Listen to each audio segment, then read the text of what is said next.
चुनाव आयोग ने राजस्थान की 4 में से 3 विधानसभा सीटों पर उपचुनाव कार्यक्रम की घोषणा की।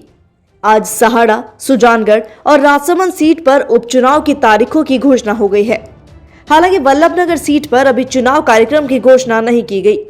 इन 3 सीटों पर 17 अप्रैल को मतदान होगा। तीनों सीटों पर 23 मार्च से अधिसूचना जारी होने के साथ ही नामांकन शुरू होंगे। 30 मार्च नामांकन की आखिरी तारीख होगी और 31 मार्च को नामांकन की जांच और 3 अप्रैल तक नाम वापस लिए जा सकेंगे।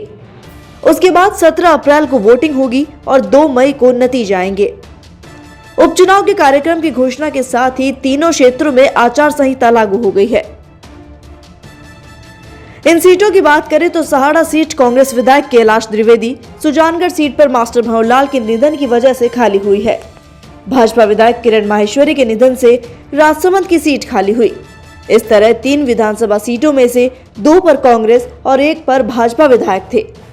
इन उपचुनाव में कांग्रेस भाजपा की प्रतिष्ठा अब दांव पर है। कांग्रेस और भाजपा में उम्मीदवार चयन करने की कवायद शुरू हो गई है। विधान सीटों में उदयपुर की वल्लभनगर सबसे आखिर में खाली हुई। यहां कांग्रेस विधायक गजेंद्र सिंह शक्तावत का 20 जनवरी को निधन हो गया था। नियमों के मुताबिक किसी विधायक या सांसद के निधन के 6 महीने के भीतर खाली हुई सीट पर चुनाव कराने होते हैं। इस लिहाज से 20 जून तक इस सीट की चुनाव प्रक्रिया पूरी की जा सकती है।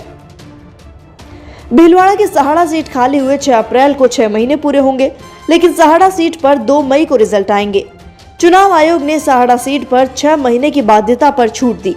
नियमों में ये प्रावधान है कि किसी सीट पर विशेष परिस्थितियों में चुनाव आयोग केंद्र सरकार से सलाह कर खाली हुई सीट पर उपचुनाव करवाने की अवधि को बढ़ा सकता है।